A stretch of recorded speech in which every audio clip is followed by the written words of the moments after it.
We need it done this year. Yeah.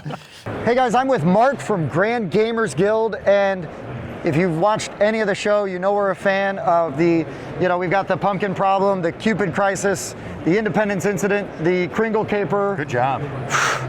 I only looked at the pumpkin one. That was, the Halloween one was the one I was like, okay, I see that one, and it triggered all the others. You're gonna have more of those coming out? Oh, you better believe it. Oh, we sweet. actually have the birthday burglary underway, and that's gonna be followed by the Groundhog Gambit. Oh, fantastic. And there are many, many more holidays to celebrate. There's so many. As long as Jonathan keeps being smart and productive, I will keep putting out the games. That's awesome. Yeah, we're a big fan of those. They're a really good time. Also, we were really big fans of Garinto. You were kind enough to send us a copy of Garinto. I believe there's a lot of other really big fans because we actually sold out yesterday. Well, I see, because it used to be here, Yes. and Bob from the show we had the copy you sent us. Bob bought a copy so that he could get the 5th player expansion, because you guys had that deal. Yeah. And because when we got it, and then sometimes it's like, hey, you take this game for a little while, we kind of keep it in the family. Yeah, totally. And I kept going to play Garinto, and Bob had it, and I couldn't get it back from him, because every time we go to like a meetup or play games with a bunch of people, he'd bust out Garinto, and I'm like, oh, and then we play it, and then he packs it up, and then when he goes home, he's still got it, and I'm like, curses. Garinto is the little engine that could. I'm convinced that if I had a Plan B marketing budget, I would have the acclaim that Azul has. Yeah, it's. I think it's super accessible, mechanically very easy to get, and is just as tactical and strategic as any other decent abstract that's out today. And unlike Azul or something, you've got in the back of the book all those variable setups that's and everything. True. There's a lot of variable setup. And so for us, some of that, the fun of that was just kind of going through and trying out the different things, because it's like, oh, wait a minute, this totally changes. Like, this would have worked this way, if we did, So there's so much like in that little box. I've actually also, here's an unofficial variant you can try. Okay. I've thought about, rather than drawing the tiles for the path out every round, if you just drew all 4 of them right out of the gate, and had all 10 stacks of 4. Oh, wow. That might change some decision making.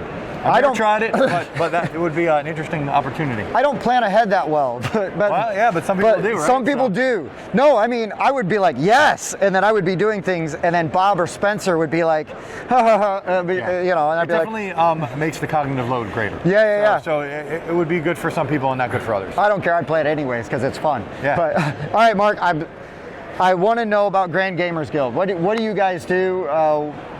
Well, the biggest thing we do is something different from what we last did, mostly. The truth of the matter is I get bored easily. Sure. So I don't want to play the same thing all night long, and I also want to publish the same thing every time. It makes it really hard to carry my audience from one project to the next. Oh, sure. So it's an uphill battle every step of the way. But no, we have a partnership with BYR Games on Belgian Beers Race, which is a highly thematic racing game about buying beers, tasting beers, and toasting with your friends. And eating cheese, right? And eating cheese, yes. which is very important in this lifetime. Mythalix, done in conjunction with Sunrise Game Studio, a King of Tokyo on steroids. I don't know what's in the shot here, but we have the Holiday Hijinks 18-card escape room games, some of my little games.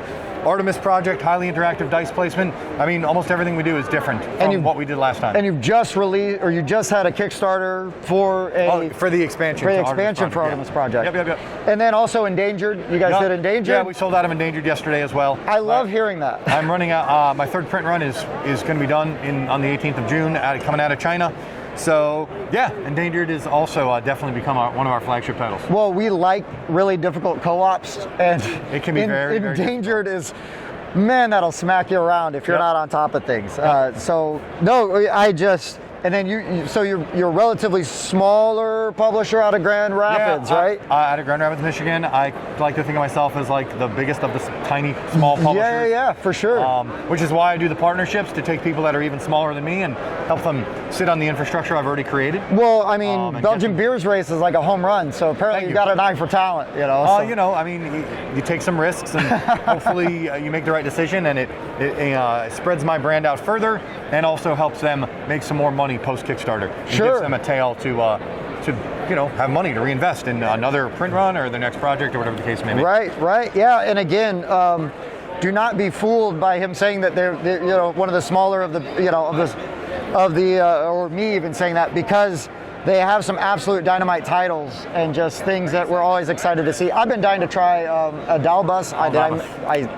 That's okay. Just It's a Spanish word. A lot of people stumble over it. I barely speak English properly, but I just love the theme with the doors and then building your neighborhoods. Yep, that game is brand new. It's an Origins release. It'll be at Gen Con also for the first time, and it is definitely having a hard time finding its place.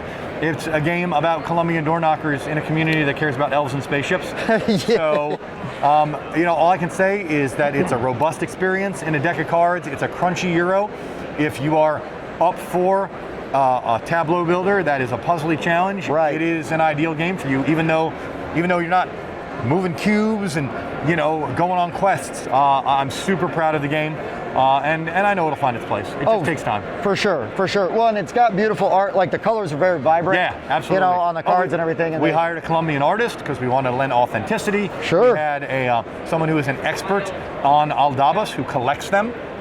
Consult on the game. So it is an authentic game through and through. I mean, in as much as I can bring one to fruition, we did our due diligence. For sure. That's awesome. I only knew basically the story about the game and how the game gets played. So all that other information is fantastic. We try. I love it. Is there any other projects you're excited about or you want to talk about? Stop bothering you? Well, look, we have Monarch Butterflies coming as an expansion for Endangered. Yes. We already talked about having more Holiday Hijinks games coming. I do have a project that is in development. It's called Tierna Nog. It is another tableau building game. You're a storyteller, an Irish storyteller who's been kidnapped to the fairy otherworld, and you need to tell tales to save your life. And that's realized by the fulfillment of some gold cards and the clever placement of cards within those parameters. That's fantastic. The art is being done right now. And we're looking at building out the Artemis world and keeping up with Endangered and looking at new projects too, but my queue is really, really long. And I also have more content for Grinto as well. You might be happy to know. Oh, I'm very happy to know. Happy to know. Well, whether you like it or not, we stalk you guys. We just love watching what you got going on. In this case, I'm happy to have a stalker. Yeah, for here, right. Exactly.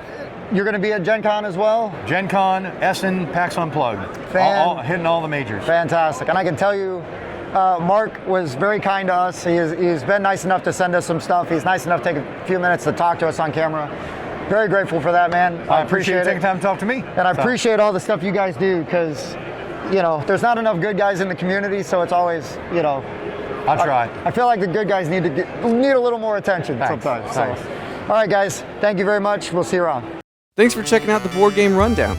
If you like what you saw, like, comment, and subscribe to our channel. Share our videos on social media and spread the word. We publish new content weekly, including reviews, unboxing, and Let's Plays. And as always, thanks for watching.